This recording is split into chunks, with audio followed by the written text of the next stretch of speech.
Dengan napasmu dari Ungu.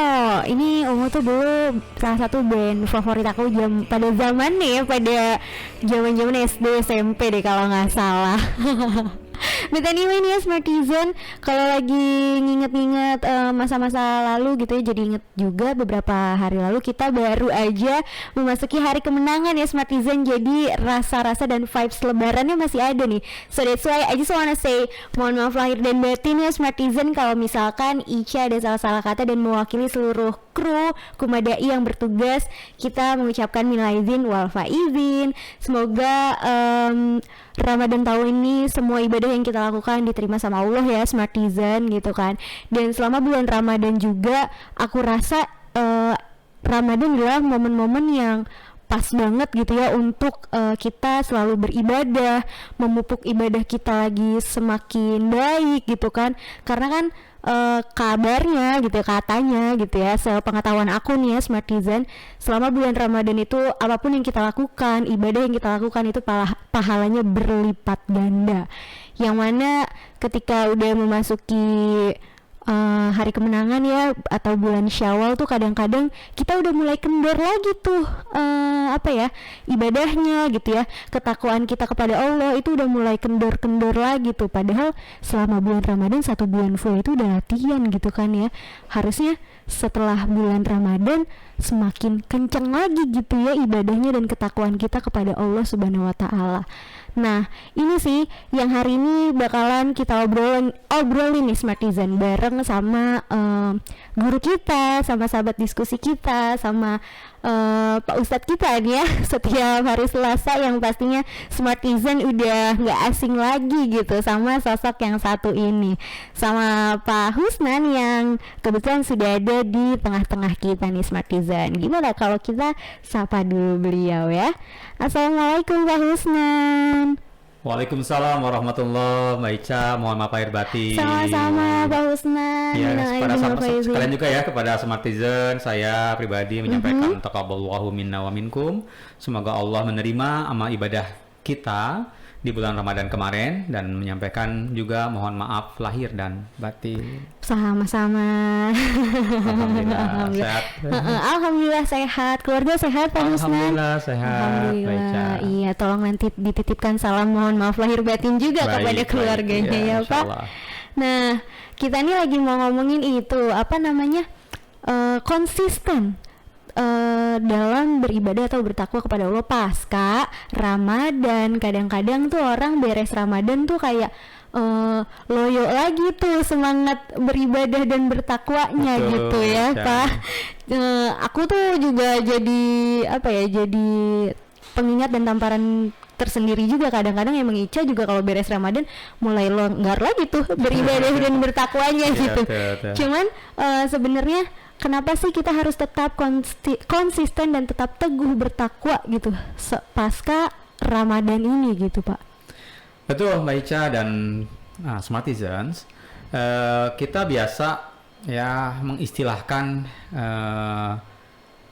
Lebaran atau Idul Fitri itu kan dengan hari kemenangan gitu ya. Seolah-olah kita sudah memenangkan sebuah pertempuran dengan menyelesaikan ibadah-ibadah di bulan Ramadan. Betul. Nah, tapi sebetulnya kalau kita memaknai makna Ramadan seperti yang dulu pernah saya sampaikan di minggu terakhir sebelum Ramadan, ya, kalau kata Ramadan itu kan artinya ramad, pembakaran, atau juga bisa dimaknai sebagai pelatihan atau pendidikan. Jadi sebetulnya kalau kita memaknai Ramadan sebagai bulan pendidikan, bulan pelatihan, ya berarti takwa yang dimaksud itu kan sebetulnya latihan takwa gitu. Tapi pembuktian takwa yang sesungguhnya harusnya dilakukan setelah bulan Ramadan. Ya, jadi hari kemenangan itu sebenarnya bukan hari kemenangan dalam arti telah memenangkan peperangan besar, tapi baru menyelesaikan training gitu. Kan. Jadi kalau kita merayakan hari Idul Fitri ya samalah kayak graduasi sekolah gitu kan, setelah menyelesaikan pendidikan bulan Ramadan. Tapi pembuktian apakah Ramadan kita itu kita laksanakan dengan sungguh-sungguh atau tidak, itu akan dibuktikan justru setelah bulan Ramadan. Probation ya kita ya. Gitu ya. Karena kalau di bulan Ramadan pahala berlipat ganda, setelah bulan Ramadan pahalanya biasa lagi. Masih nggak tuh sholat malamnya?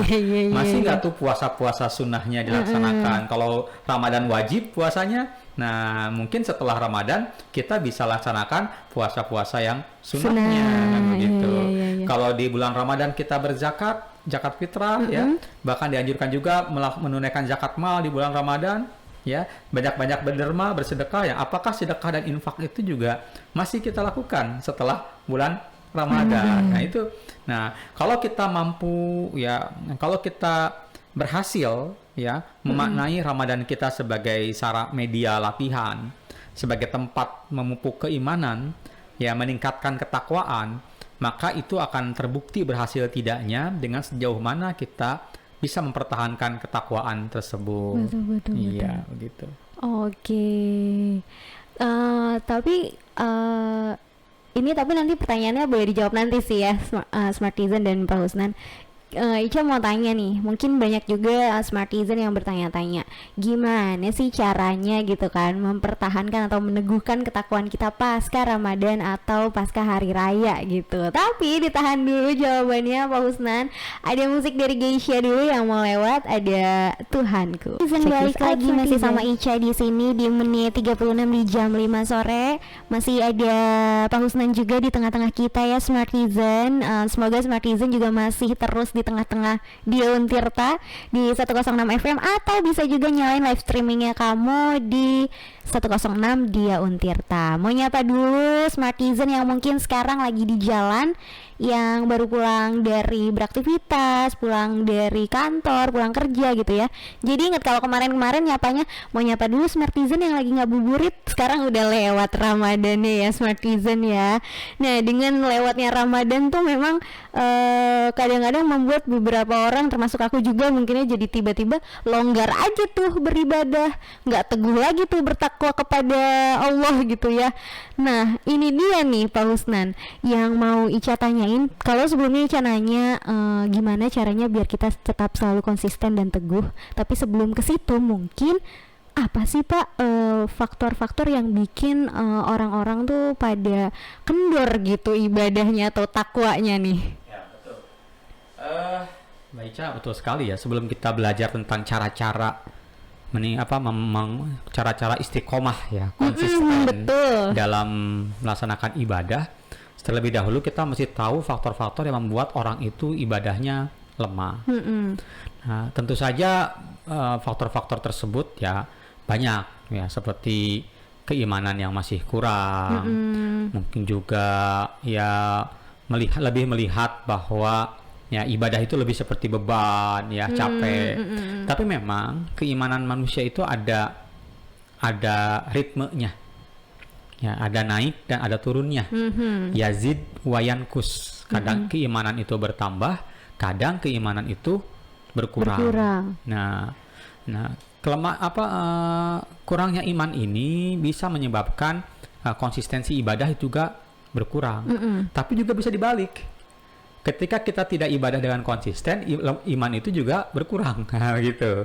Jadi ada dua sisi sebetulnya dalam melihat persoalan iman yang berkurang ini, begitu ya. Ya, karena iman berkurang jadi malas ibadah, tapi karena kita tidak menjaga ibadah, itulah kemudian yang membuat iman kita berkurang.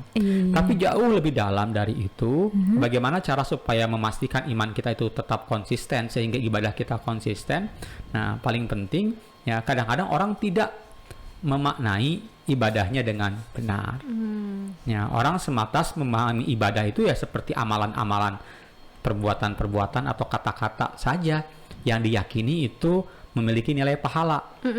Tapi kadang-kadang manusia belum mengintegrasikan ibadah dengan kedirian manusianya. Nah, itu bahasanya agak filosofis ya. Ibadah dengan kedirian manusianya. Bahwa sesungguhnya ibadah itu memiliki tujuan. Nah, kan gitu ya. Nah, kalau orang paham tujuan dari ibadah, nah maka orang akan tahu bagaimana cara memelihara ibadahnya. Kan begitu. Betul. Nah, orang mengira selama ini kalau ibadah itu ya untuk Allah gitu ya. Padahal yang betul ibadah itu kepada Allah, tapi untuknya sebetulnya akan kembali kepada diri manusia itu sendiri. Ya. Jadi kita harus melihat ibadah itu bukan sebagai perintah yang menjadi beban, tapi ibadah menjadi perintah yang akan memperbaiki kehidupan manusia. Nah, makanya mestinya ibadah itu bisa menjaga iman kalau ibadahnya dipahami sebagai media untuk menjaga diri.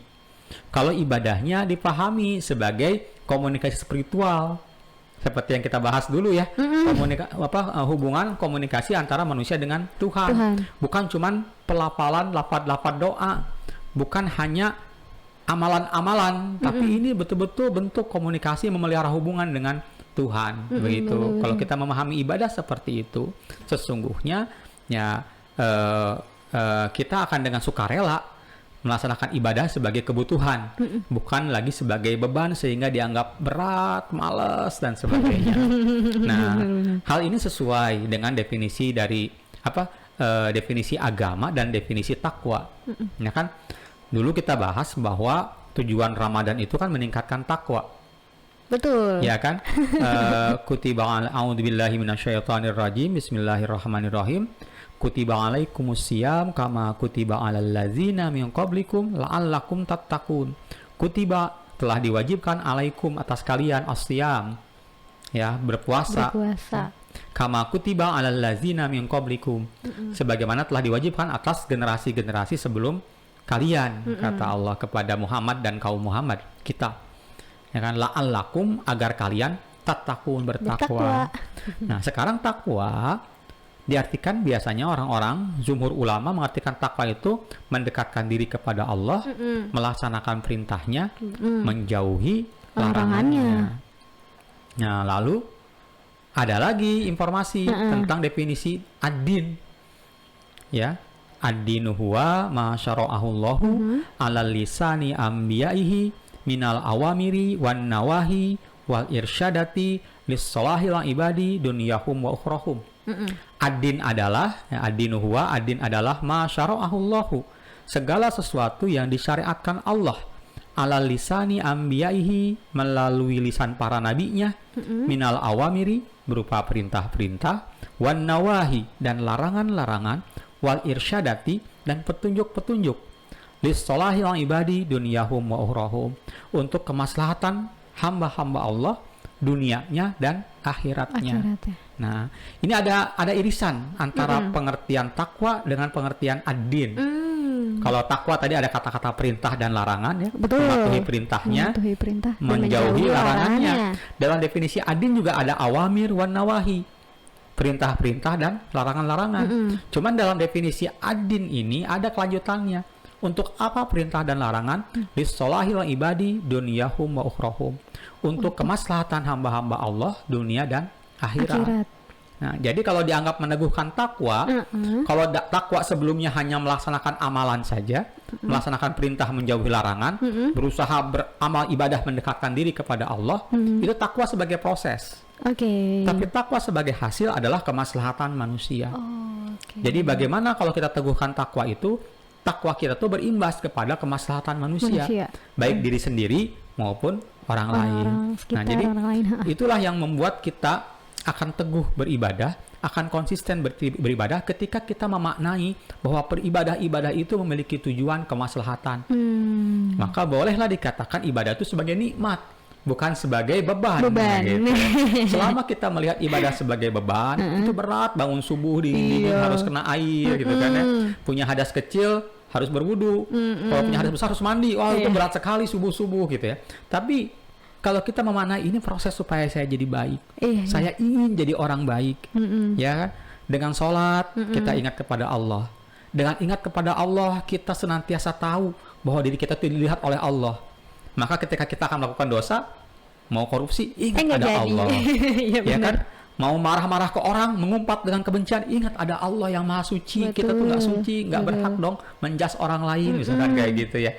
Ada yang ngajakin berzina, ingat ada Allah. Itu kan, nah intinya kan ingat kepada Allah, dan itu dilatih dengan ibadah. Menghadirkan Allah ibadah itu kan, berkomunikasi dengan menghadirkan Allah. Itulah latihan-latihan ibadah, itulah yang kemudian menjaga diri kita agar kita senantiasa menjadi orang baik.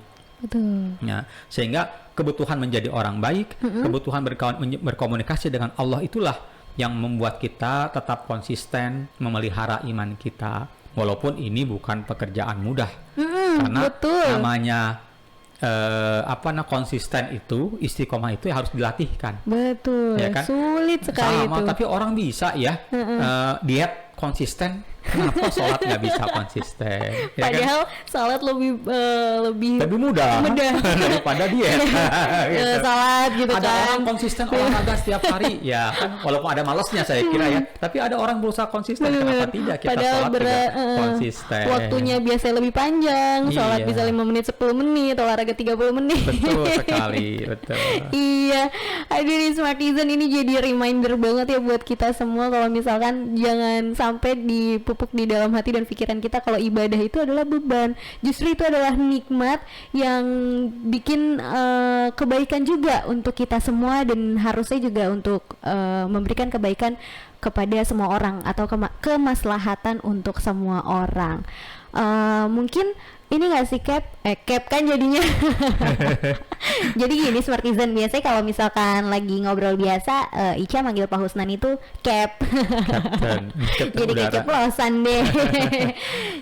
Tadi tuh Ica mau nanya, untuk melatih atau memupuk ibadah kita atau ketakwaan kita untuk selalu mengingat kepada beliau, kepada Allah atau kepada Nabi, bisa dengan selalu berselawat bukan? Salah satunya itu. Salah satunya itu. Makanya sekarang Ica mau ngajak Smartizen semua untuk bersalawat barengan juga sama Snada. Satu musik dari Snada, salawat. Apa-apa aja yang tadi udah kita diskusin atau obrolin bareng sama Pak Husnan di sore hari ini gitu ya. Yang mana kita memang membicarakan seputar kekonsistenan atau keteguhan bertakwa kepada Allah pasca Ramadan gitu ya Smartizen, yang mana seharusnya Ramadan ini kan adalah satu momentum kita untuk latihan bertakwa selama Ramadan tuh ya, istilahnya kalau kata Pak Husnan trainingnya. Nah, masa probationnya gitu ya dibuktikan justru setelah Ramadan. Sejauh mana gitu latihan kita tuh berhasil itu dibuktikannya seharusnya setelah Lebaran. Jadi ya sudah seharusnya juga jangan makin kendor gitu ya ibadahnya, bertakwanya, yang padahal selama Ramadan itu kan pahala kita memang semuanya dilipat gandakan. Coba nih setelah Ramadan gitu ya, di 11 bulan lainnya setelah Ramadan, kalau pahalanya tidak dilipat gandakan, masih konsisten nggak nih gitu. Probationnya tuh dilihat selama 11 bulan setelah Ramadan itu justru Smartizen.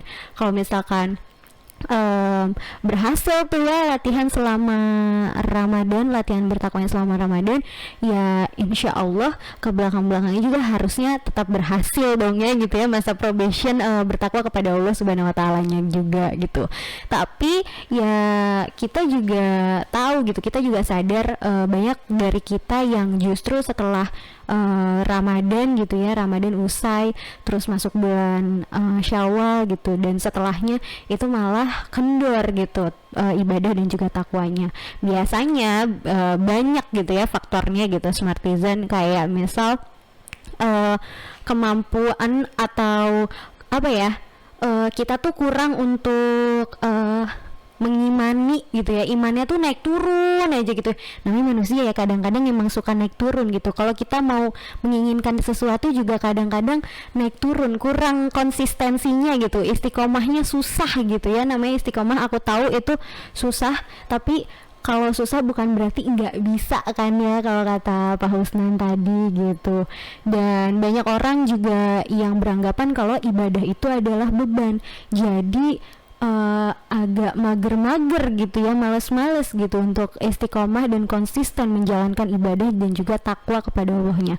So gimana caranya untuk tetap teguh dan istiqomah menjalankan ibadah dan juga takwa kepada Allah? Balik lagi kepada sebenarnya itu tadi, ibadah itu jangan dijadiin beban.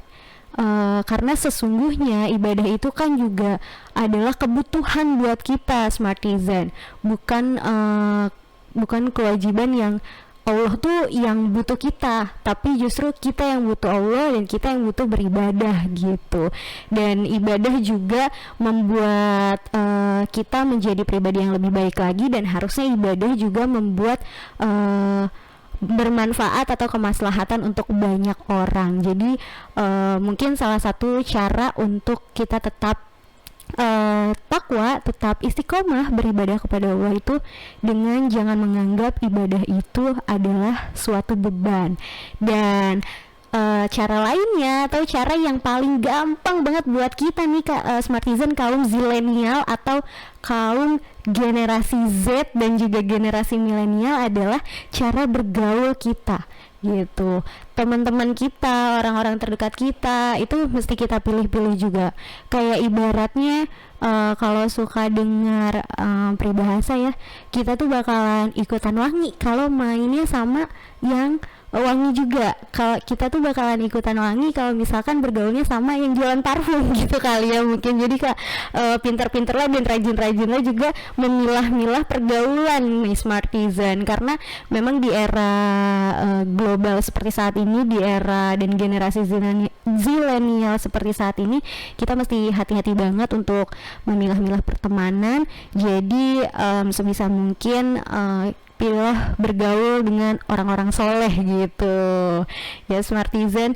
Semoga tips yang tadi Ica kasih dan obrolan yang hari ini sudah kita diskusikan bersama Pak Husnan bisa jadi insight yang positif banget buat Smartizen semua, khususnya buat aku juga, dan mengingatkan kita dan selalu membuat kita istiqomah kepada Allah Subhanahu wa Ta'ala.